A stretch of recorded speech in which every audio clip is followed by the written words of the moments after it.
he swore that he wants to not only see Adam alayhi salam fail, because if you hate Adam, then you got Adam expelled from Jannah, you should be like, I'm good now, I got my revenge, feel better. Nah, he doesn't feel better.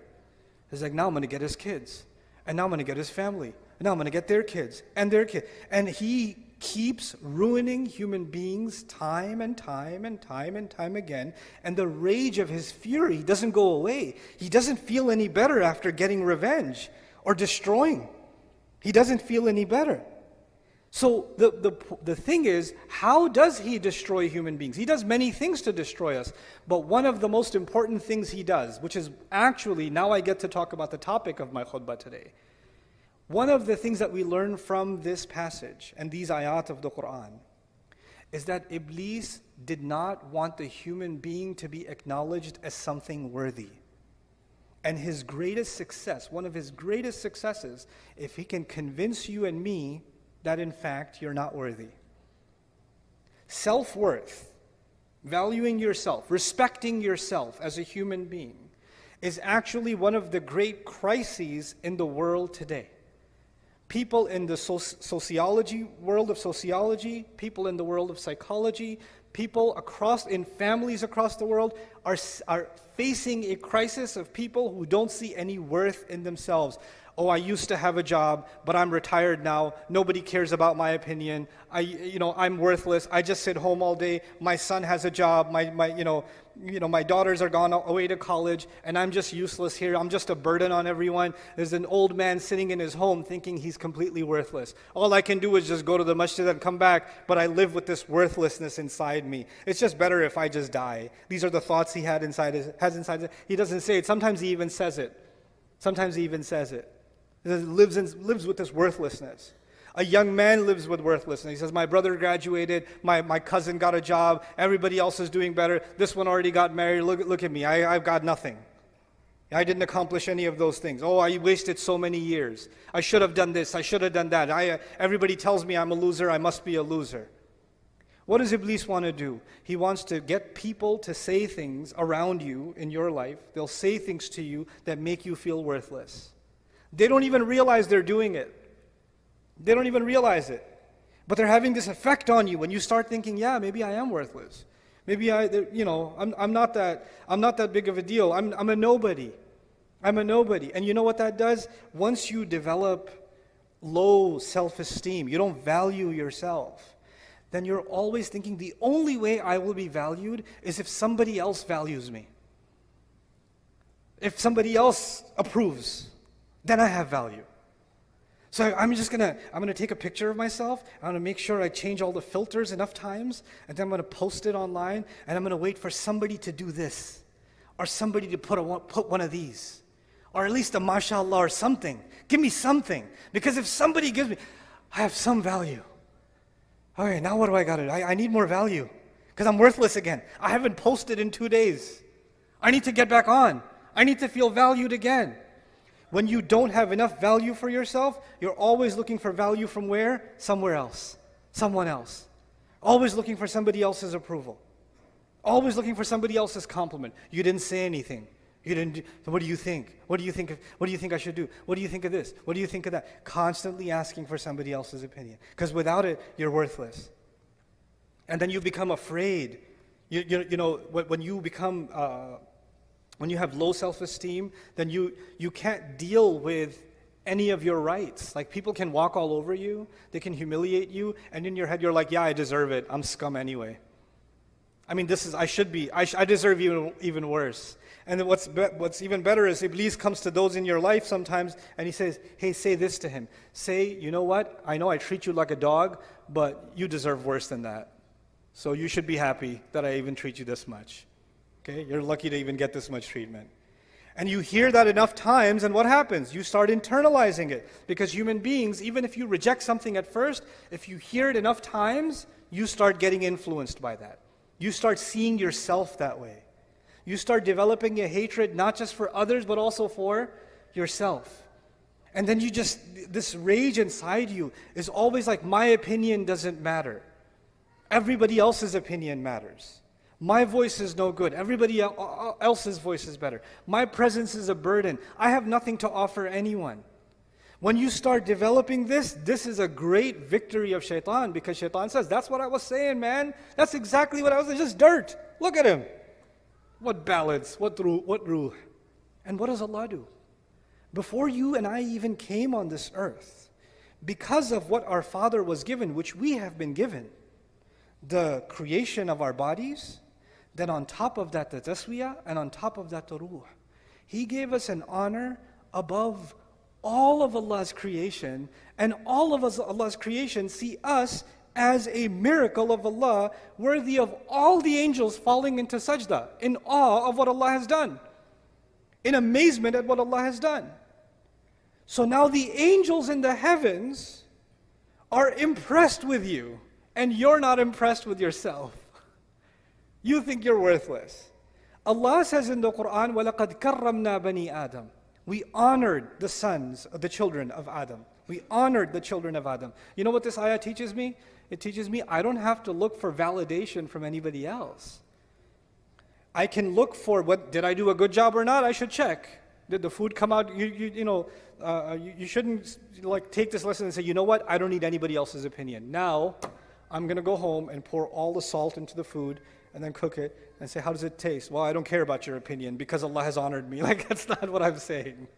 That's not what I'm saying at all. We do need to get correction from each other. And by the way, when you value yourself, then being criticized is not humiliation. When you truly honor yourself, when you truly realize your worthiness, then you realize that if someone is criticizing me and saying, hey, you said this incorrectly, or you need to improve this, or this could be better, then they're doing me a favor to help me improve. I don't feel like I'm being insulted, because when you have really low self-worth, then criticism feels like you're being pushed even lower down. But that feeling goes away once you have value for yourself. Once you recognize Allah has given me value.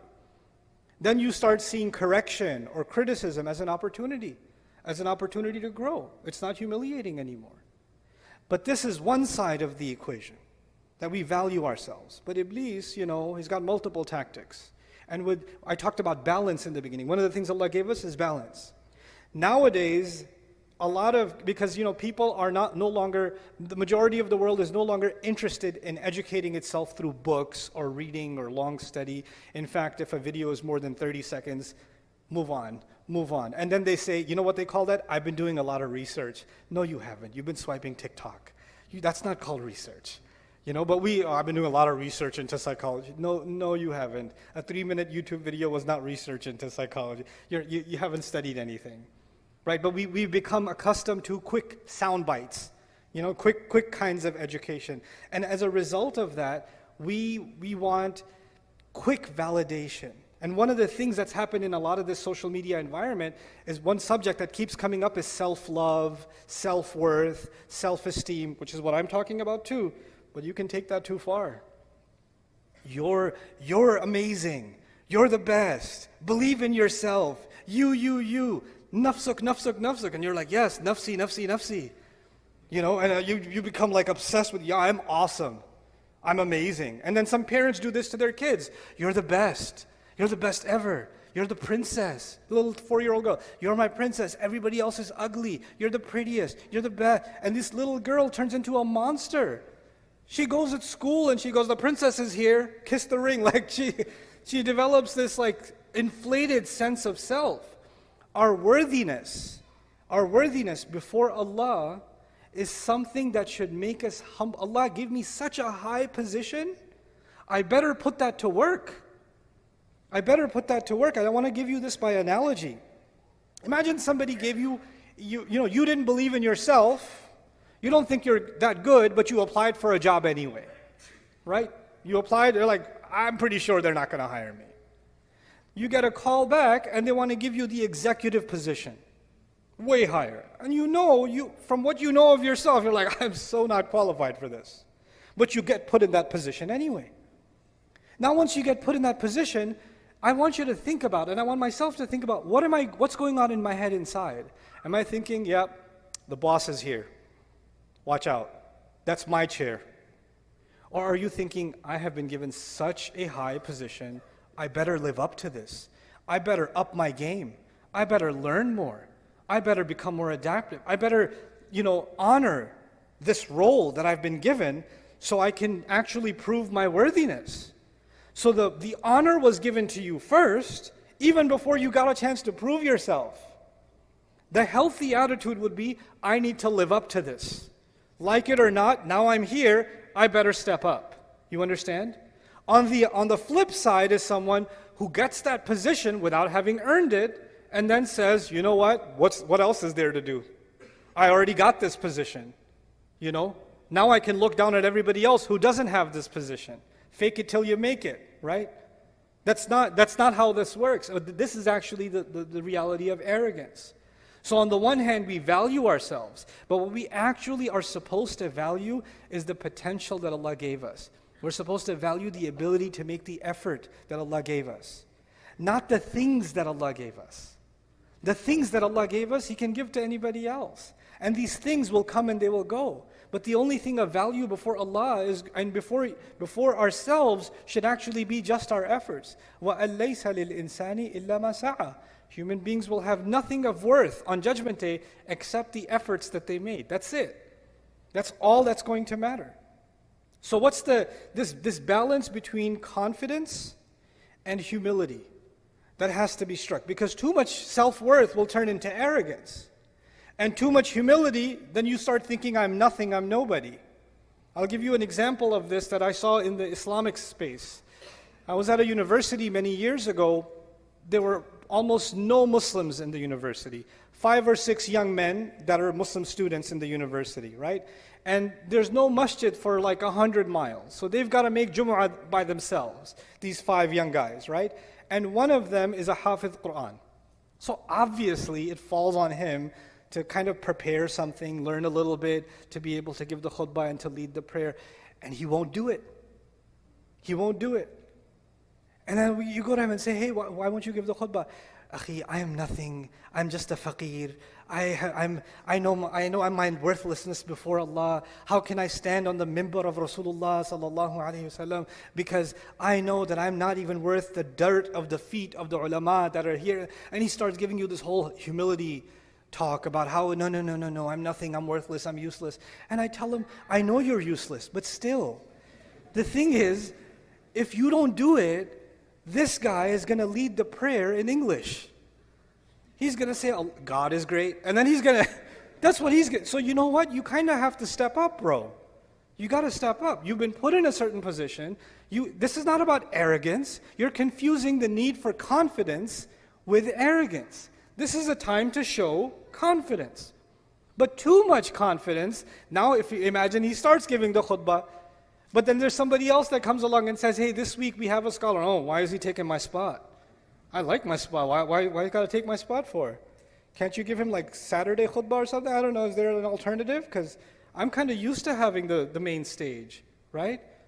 So now there's arrogance. So there's this balance between confidence and humility that has to be struck. And that's what Allah Azza wa Jal defined as one of the most amazing qualities that human beings have, that Allah gave inside of us. There's this spiritual and there's this material. There's this confidence and there's this humility, and they both coexist. There's taswiyah all the time. And it's remarkable, right, that on the one hand Allah mentioned dirt, and on the other hand Allah mentioned the ruh, the two opposites, and in between them He mentioned balance. فَإِذَا سَوَيْتُهُ وَنَفَخْتُ فِيهِ مِنْ رُوحِي. SubhanAllah. Like our entire life is supposed to be a struggle to find that balance, to find that real worth in ourselves, so we're not looking for it in other people, we're not looking for it in things, we're not looking for it in posts or engagement or followers. We're not looking for worth in the clothes we're wearing.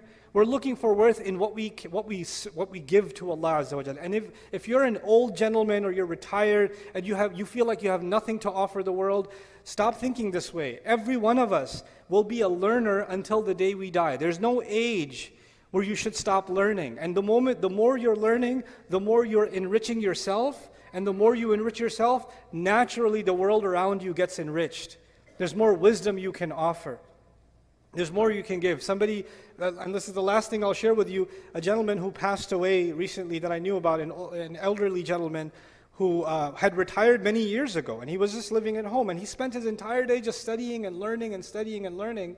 And when he passed away, his children, because he hadn't had a job, so if you look at it from a material point of view, he was kind of a financial burden on the family, trips to the hospital all the time, and what are we going to do with him? Who's going to take care of him? But on the other hand, when he left, all those kids and his grandkids and all of them, you know what they remember? The things he used to read and he used to share, the wisdom that he used to share. And that those little bits of wisdom, you don't know, they might change that grandson's life. There may be a time where, just like Allah describes Yusuf alayhi salam, لَوْلَا أَرَّآ بُرْهَانَ رَبِّهِ, Yusuf alayhi salam heard some bits of good counsel from his father Yaqub when he was little, and so many years of his life he held on to Islam. The only tarbiyah he had were some words of wisdom he heard from his father years ago, right? So no goodness is worthless. No good effort is worthless. No human being is worthless. Find value in yourself that Allah has already given you. May Allah Azza wa Jal allow us to value ourselves, see our worth, and not allow shaitan to make me and you see ourselves as someone worthless or unworthy or someone who should be stepped on or should be punished. We should stop doing that self-hatred, and may Allah allow that self-value never to turn into arrogance. Barakallahu li wa lakum fil Qur'an al-Hakim wa nafa'ani wa iyyakum bil ayati wa dhikr al-Hakim.